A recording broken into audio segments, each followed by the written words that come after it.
깊은 슬픔과 고민을 안고 그 모습을 지켜보면서 시몬아, 자느냐? 네가 한 시간이라도 깨어 있을 수 없더냐?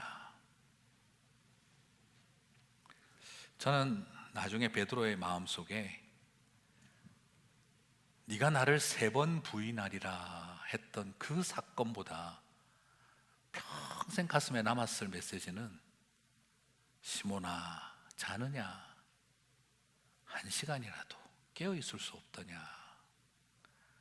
기도하는 자리에 갈 때마다 베드로는 그때 그 모습이 더 가슴에 아련하고 아프게 남았을 거라고 생각합니다. 차라리 주님이 자냐? 그것이 아니라 저는 이 말씀을 묵상할 때마다 나는 주님을 모릅니다 했던 말보다 예수님께서 네가 나를 3번 부인하리라 했던 말보다 더 가슴에 아프게 남았을 거라고 생각합니다. 사랑하는 성도 여러분, 오늘 우리도 주님 앞에 고난 주간이 되면 왜 교회에서는 특별 새벽 기도라고 이렇게 하나? 하여튼 교인들을 달달 볶아요. 달달 볶아. 그냥 힘들어 죽겠는데 막 그런 생각이 드실 수도 있겠습니다만 최소한 저는 미안해서 죄송해서 기도하기 시작한 일이 저는 그 프라이데이 예배이고 그리고 새벽 기도의 시간에 우리가 엎드리는 이유가 아닐까 싶습니다. 주님은 도대체 이 셋을 왜 부르셨을까요? 베드로와 야고보와 요한 12제자 중에 왜 굳이 꼭 이 셋을 데리고 다니셨을까요? 지금 얼뜻 생각하면 그럴 수 있습니다. 야, 베드로, 야고보, 요한이 중보기도 은사를 받은 사람들이었나 보다, 기도의 능력자였나 보다, 예수님의 제자들 중에서도 퍼스트 클래스급 삼총사였나 보다. 그래서 예수님이 퍼스트 티어급이니까 아낀 사람들 아닐까, 그렇게 생각을 할 수도 있겠지요. 그러나 전혀 저는 그렇게 봐지지가 않습니다. 사실 예수님은 변화산에 올라갈 때 이 베드로, 야고보, 요한을 데리고 올라갔었습니다. 저는 그 사건 때문이라고 생각합니다. 베드로와 야고보와 요한을 데리고 올라가서 변화산에서 엘리야와 모세와 만나 말씀을 나누셨습니다. 엘리야는 무엇을 뜻하는 걸까요? 선지자들 중에 선지자를 대표하는 거죠. 그 말은 구약 성경의 선지서들을 상징하는 것이죠. 모세는 무엇을 상징하는 걸까요? 구약 성경의 율법을 상징하는 것이죠. 그래서 여러분, 구약 성경을 옛날에는 유대인들은 구약이라고 하지 않습니다. 유대인들한테 올드 테스트먼트 이러면 화냅니다. 유대인들은 올드 테스트먼트라고 말하지 않습니다. 유대인들은 구약을 뭐라고 말할까요? 율법과 선지서에 기록된 말씀들이라고 합니다. 조금 더 보태면 율법과 선지서와 시편에 기록된 말씀이라고 합니다. 그러므로 오늘 이 상황에서 예수님이 변화산에서 엘리야와 모세와 함께 말씀을 나누었다는 말은 율법과 선지자들이 가리켜 기록된 말씀인 메시아가 바로 예수 그리스도라는 것을 그 변화산에서 증명하고 있었던 것입니다. 엘리야와 모세가 귀신처럼 나타났다 이런 게 지금 중요한 게 아니라 바로 구약 성경을 대표하는 율법과 선지자의 말씀이 예수 그리스도를 통해 드러나고 있다는 것을 지금 하나님이 구속사적인 계시를 하신 것입니다. 그래서 구약 성경은 예수 그리스도를 비추고 있다라는 것을, 빛나게 하고 있다는 것을 그 상황을 통해서 보여주고 계시하신 것이죠. 더더구나 이 정도로 끝난 것이 아닙니다. 마가복음 9장 2절에 보시면 엿새 후에 예수께서 베드로와 야고보와 요한을 데리고 높은 산에 올라가셨다라고 그들의 앞에서 변형됐다 그랬고, 모세와 엘리야와 대화하는 모습, 말씀을 나누는 모습을 보여줬습니다. 그리고 9장 7절에서는 하나님의 음성도 듣습니다. 마침 구름이 와서 그들을 덮으며 구름 속에서 소리가 나되 이는 내 사랑하는 아들이니 너희는 그의 말을 들으라 하는지라, 말씀을 들으라 하는지라. 근데 여러분, 이게 한번 생각해 보세요. 높은 산 위에 구름이 덮으면서 하늘로부터 소리가 나는 일 언제 있었습니까? 시내산에서 십계명을 받을 때였죠. 시내산에서 하나님의 말씀을 받을 때였죠. 그때 하늘에 산 위에 구름이 가득하고 하늘로부터 천둥 번개 우레가 치며 여호와 하나님의 음성이 들렸던 시간, 그리고 십계명을 받아왔던 때입니다. 똑같은 방식으로 지금 예수 그리스도께서 모세와 엘리야와 함께 말씀을 나누고 난 다음에 하늘로부터 구름 가운데 여호와의 음성이 들린 겁니다. 내 사랑하는 아들이니 이 말씀을 들으라. 이걸 통해서 지금 예수님은, 베드로, 야고보, 요한은 어떻게 된 거죠? 와, 이거 봐라, 이거 봐라, 이게 지금 출애굽기에 나타나던 바로 그 사건이구나. 구약이 비추고 있는 예수 그리스도구나. 예수님이야말로 찐 메시아다 하는 것을 이들이 완전히 알게 된 겁니다. 이 정도 같았으면 얼마나 감격스럽고 놀라울까요? 그리고 난 뒤에 이 제자들의 삶은 어떻게 변해야 되겠습니까? 내가 메시아를 만났고 율법과 선지자가 가리켜 기록된 말씀이 예수 그리스도를 통해 이루어졌다는 걸 나는 믿는다. 그들은 그때부터 확신과 그리고 소망 가운데 겸손과 낮아짐으로 헌신적인 제자의 길을 더 걸어가야 되는 것이 마땅하지 않은가라는 생각이 드는데, 그런데 이 다음부터 어떻게 됐을까요? 이 셋은 죽어라 싸우기 시작합니다. 예수님이 진짜라는 걸 알고 나니까 보좌의 좌편과 우편은 자리가 둘밖에 없는데 우리는 셋인데 어떻게 하지? 이렇게 돼버린 겁니다. 지금까지 똘똘 뭉쳐 잘 지내던 형님 동생하고 지내던 삼총사가 이제는 삼국지를 찍게 됐습니다. 하나는 조조, 손권, 유비. 하나를 쳐내야 좌편과 우편에 내 자리 생긴다. 하나를 걷어내야, 제껴야 우리가 자리 생긴다 하는 그 자리에 욕심이 생기고, 하나만 제끼자 그러면 나는 넘버 2, 너는 넘버 3, 그런 어떤 경쟁이 생기기 시작을 합니다. 참 희한하죠? 변화산에서 하나님의 영광을 받는데 그 다음부터 시작한 일이 자리 다툼이 시작됐다는 것. 갈릴리 어촌에서 어촌 개장하시다가 너무너무 예수님 덕택에 한자리 하고 싶으셨는지, 내가 세상에서는 출세에 실패했지만 종교계에서는 달라야겠다, 이런 속내였던 걸까요? 여러분, 교회 와서 목소리 높이고 내 자리 어디 있느냐라고 싸우는 사람들의 모습을 보면 이게 제자들의 민낯이었구나 하는 것을 보게 되는 것과 같습니다. 모세와 엘리야를 만나고 하나님의 음성을 들었지만 그들은 아름다운 영성의 사람들이 아니라 더러운 죄성의 인생이었음을 다시 더 밑바닥을 드러내기 시작을 했습니다. 예수님은 지금 나는 저 바리새인과 서기관과 제사장들의 손에 능욕을 당하고 십자가에서 죽을 것이다 라고 말하고 있는데, 제자들은 모여 앉아서 죽을래 이러고 있는 것입니다. 나대지 마, 저 자리는 내 자리야 하고 있는 것이죠. 실제로 이 모습은 계속해서 이어집니다.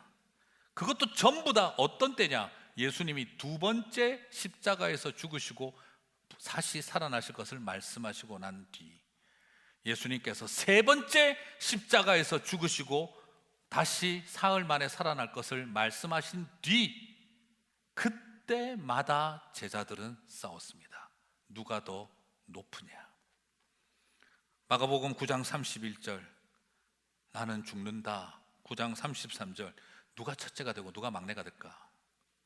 10장 33절 34절 내가 대제사장과 서기관들에게 죽는다.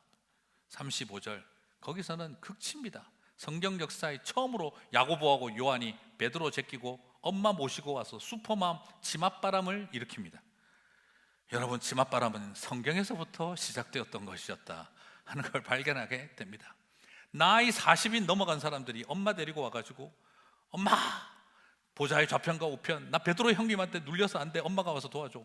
그래가지고 요한하고 야고보가 나와서 예수님한테, 예수님 당신의 좌편과 우편은 내 아들들에게 주시옵소서 하는 이런 상황이 온 거죠. 그 꼴을 보고 베드로 열받아가지고 또 그냥 막 이것들이 하고 난리치는 상황이 일어난 겁니다.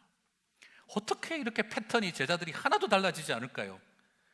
예수님은 나는 저들에 의해서 십자가에 능욕당하고 죽을 것이다 하는데 제자들은 나서지 마 죽는다 이러고 있는 이 제자들의 모습을 보고 있으면 정말 도대체 이것이 십자가와 부활을 아는 사람들의 모습인가? 변화산에서 변화되어진 예수님의 모습을 보고 하나님의 음성을 들은 사람들의 모습인가 싶을 정도입니다. 그러나 우리는 다 알고 있습니다. 이미 우리도 보고 있으니까 말이죠. 변화산을 알고 있으면 뭐합니까? 그 변화산에서 엘리야와 모세를 만난 것이 구속사적으로 신학적으로 어떤 의미를 갖고 있는지 성경 해석학적으로 깨달으면 뭐합니까? 예수님이 메시아인 거 알고 있으면 뭐합니까? 그런데 내가 더 높아야겠다는 마음으로 싸우고 있다고 한다면 변화산에서 봤던 영광은 무슨 의미가 있는 것이겠습니까? 아니, 솔직히 말해서 지금 오늘날 많은 교회들이 갈등과 싸움 속에 있을 때마다 바라보십시오.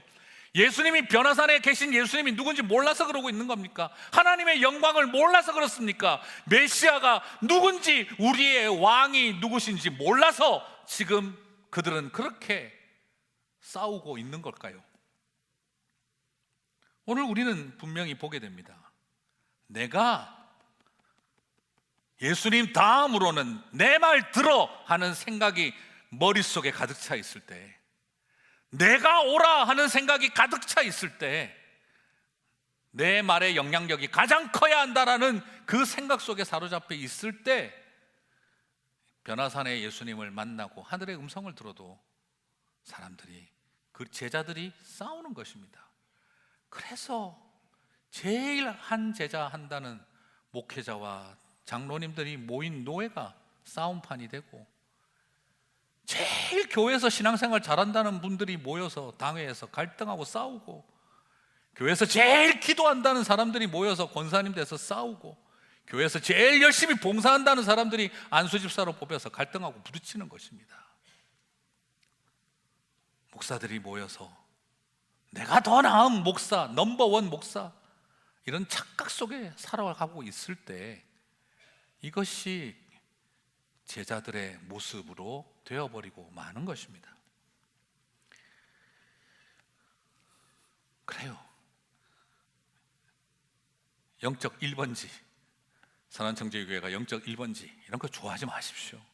장자교회, 장자교단, 우리 선한청지교회는 다르다, 망하려고 작정을 한 겁니다. 우리가 그런 소리를 하는 거, 망조가 든 겁니다.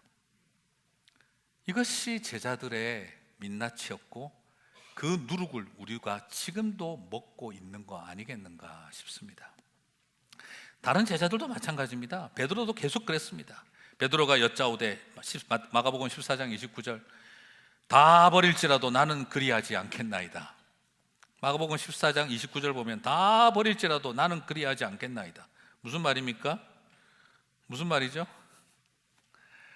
저 야고보하고 요한은 버려도 나는 안 버립니다, 이 말입니다.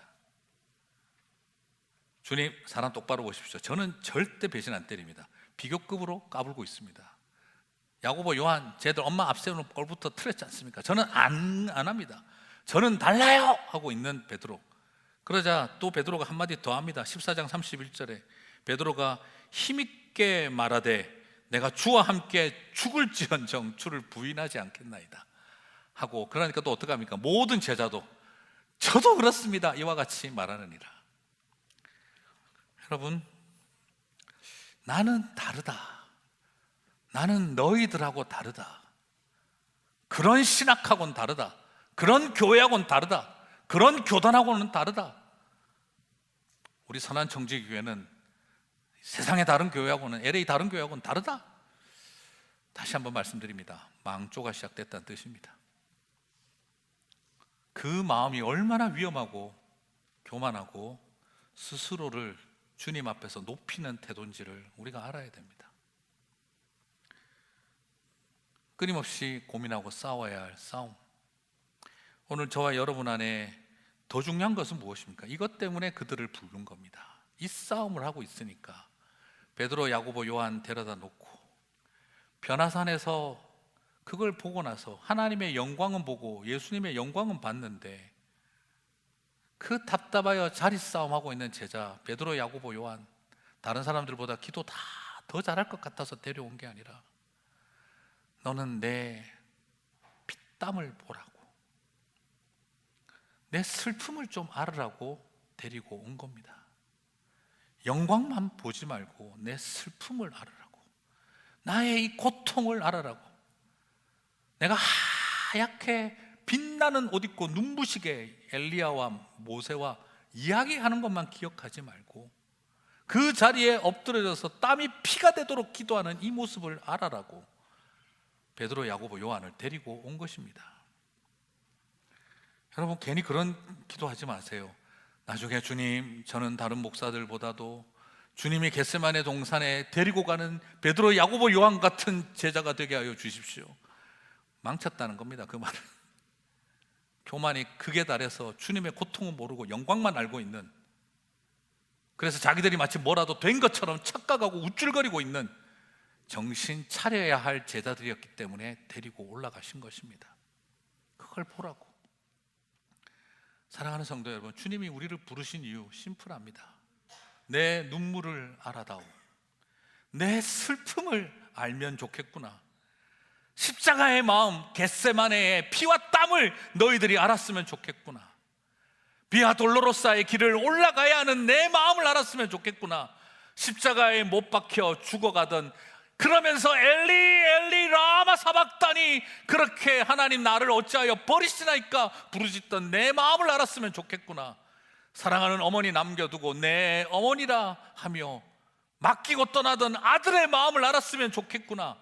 무덤 속까지 들어가던 창조주의 마음을 알았으면 좋겠구나. 주님은 지금 저와 여러분에게 그걸 알았으면 좋겠다고 저와 여러분을 부르신 것입니다. 변화산에서 본 거 자랑하고 살지 말고 내 눈물과 피를 알으라고요. 그래서 저는 오늘 여러분과 함께 베드로, 야고보, 요한 비판하면서 우리는 그들과 다르게 갑시다, 이런 유치한 비교를 하기 위해서 말씀드리고 싶지 않습니다. 그렇죠, 우리라고 얼마나 그들과 더 다르겠습니까? 그러나 저는 분명히 믿습니다.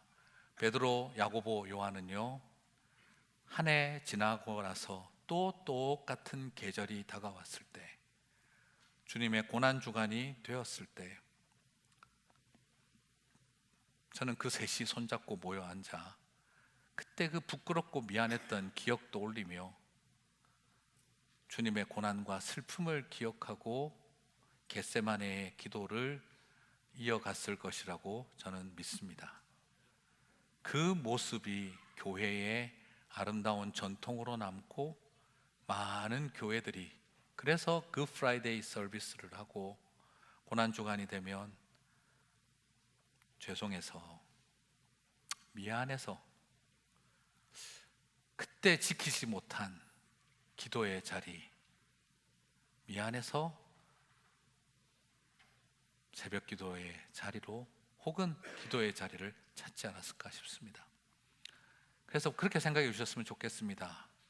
교회에서 이런 프로그램 만들어서 성도들 자꾸 이렇게 돌리려고 한다 생각하지 마시고, 참 우리가 미안했던 마음, 죄송했던 마음 가지고 기도의 자리, 늦었지만 지켜보고 싶다, 그 마음으로 새벽 기도와 그리고 그 프라이데이 서비스를 저와 여러분이 함께 했으면 좋겠습니다. 그래서 성금요일에는 특별히 기도하는 시간을 3번을 갖습니다. 특별히 3번을 갖는 이유도 바로 거기에 있습니다. 3번씩이나 실패했던 제자들의 모습이 어쩌면 우리들의 모습 같기도 해서 말입니다. 3번이나 부인했던 베드로에게 3번이나 사랑을 고백할 수 있는 기회를 주셨던 것처럼 주님은 저와 여러분에게 또 다시 그렇게 부끄러움을 무릅쓰고 나아갈 수 있는 기회를 주신다고 믿습니다. 여러분, 우리가 알아야 되는 게 뭐겠습니까? 뭘 더 하나님의 속마음을 알고 하나님의 생각을 알고 하나님의 계획을 알고 뭘 알아야 되겠습니까? 무슨 우리가 그냥 눈만 감으면 하나님의 비전과 계획이 쫙 펼쳐지는 능력이 있어야 되겠습니까? 아니면 눈만 감으면 우리 아들이 누구를 만날 거고 오늘 딸이 어디로 시집 갈 거고 투자는 어디로 해야 될 거고 집은 어디다 사야 되겠고 이런 거 다 가르쳐 주시는 게 하나님의 그런 하나님을 아는 것이겠습니까? 그런 미신적인 것들은 좀 그만 좀 하고요. 정말 하나님을 알아야 되는 건 딴 게 아니라 주님의 눈물을 아는 것입니다. 이 땅의 백성들을 위해서 걸어가야 할 그 고난의 길에 주님이 가지신 슬픔과 아픔을 알아가는 것, 그 고통을 아는 것이 주님을 아는 삶입니다. 사랑하는 성도 여러분, 그걸 알 때 뭘 알 수 있겠습니까? 겟세마네에 나와서 땀이 피가 되도록 기도하는 이 땅의 백성들의 아픔과 눈물을 알게 되지 않겠습니까? 그것 때문에 저와 여러분을 그 자리로 데리고 가셨던 것입니다. 당신의 슬픔을 알았으면 해서 저와 여러분을 부르셨습니다. 그리고 이 땅에 피땀 흘리며 겟세마네에 오르는 백성들의 슬픔을 알았으면 해서 주님이 저와 여러분을 부르셨습니다. 고민이 되어 죽게 된 주님의 피와 땀을 알라고, 그리고 겟세마네에 엎드린 다른 형제 자매들의 슬픔을 아는 제자들이 되라고 저와 여러분을 부르신 것입니다. 사랑하는 성도 여러분, 우리 그렇게 함께 깨어있게 되시기를 주님의 이름으로 축복합니다. 여러분 달달 볶고 싶어서 새벽기도 나오라고 말하고 싶은 것이 아니라 제자들의 이 마음 조금이라도 우리가 품어보자 하는 것이지요. 그래서 화요일 고통의 길에서 비아 돌로로사, 헌신과 수요일 배신의 자리에서 다레 에트 브로도티오, 겟세마네 기도의 자리에서 게트세마니 프레코르, 경건의 자리에서 비에타, 무덤과 안식의 자리에서 레퀴엠 에트 돔브, 우리는 바로 그 자리에서 주님의 마음을, 슬픔을 알았으면 해서 이렇게 하나님 앞에 나아가고자 하는 것이죠. 괜찮습니다. 예수님은 아세요. 마음은 원이로되 육신이 약하여. 주님은 참 넓으시고 좋습니다. 근데 여러분의 담임 목사는 조금 속이 좁아서 마음은 원이로되 육신이 약하여가 아니라 마음이 없으니 육신이 약하지 하는 생각을 할 가능성이 좀 있습니다. 네. 할 거라는 건 아니고 할 가능성이 조금 있다라고 말씀드리겠습니다.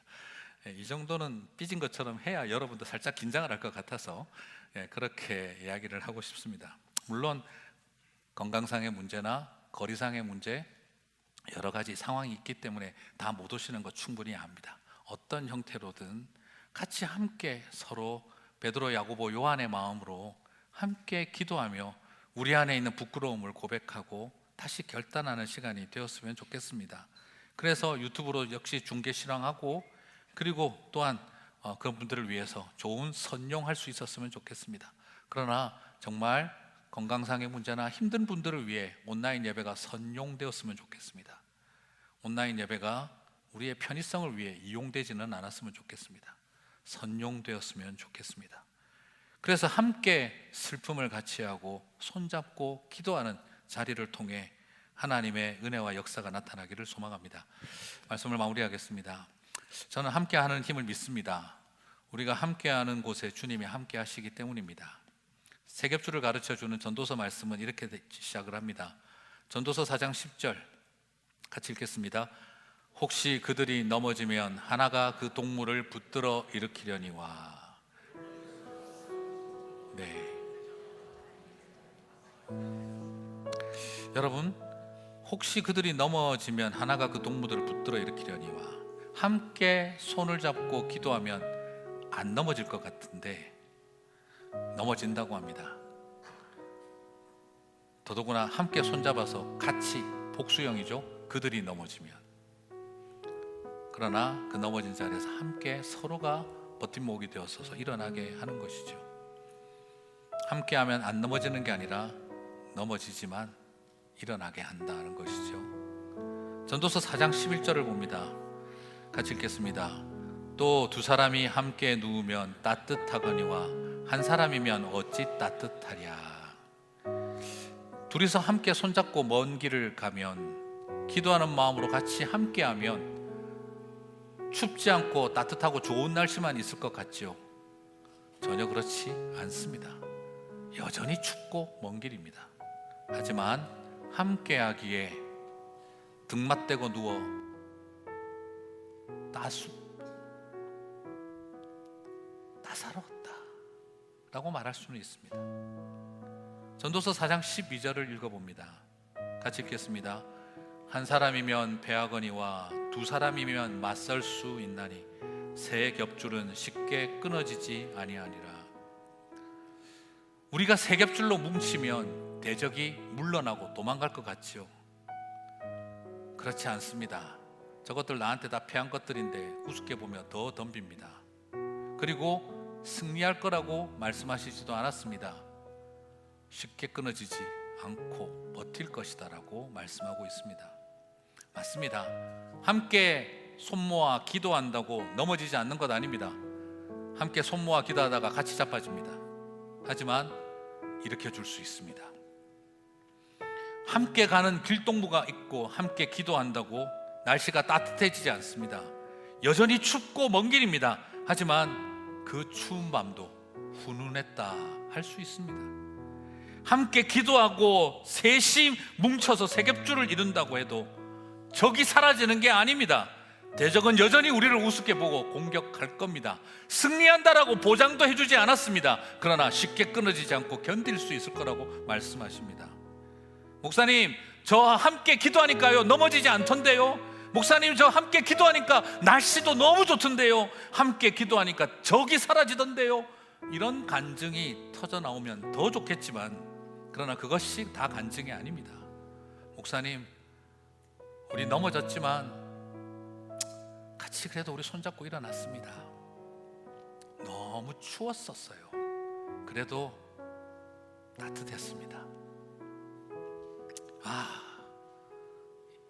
저 징글맞은 대적은 우리가 뭉쳐도 사라지지 않는구나 싶었습니다. 이기지도 못한 것 같아요. 그러나 쉽게 끊어지지 않고 버텼습니다. 여러분, 이 또한 간증입니다. 사랑하는 성도 여러분, 기도가 소망이구나, 함께 기도하는 것이 소망이구나, 그것을 고백하는 고난주간이 되시고, 그래서 눈이 부시게 찬란한 부활의 아침을 기쁨으로 맞이하는 저와 여러분 되시기를 주님의 이름으로 축복합니다.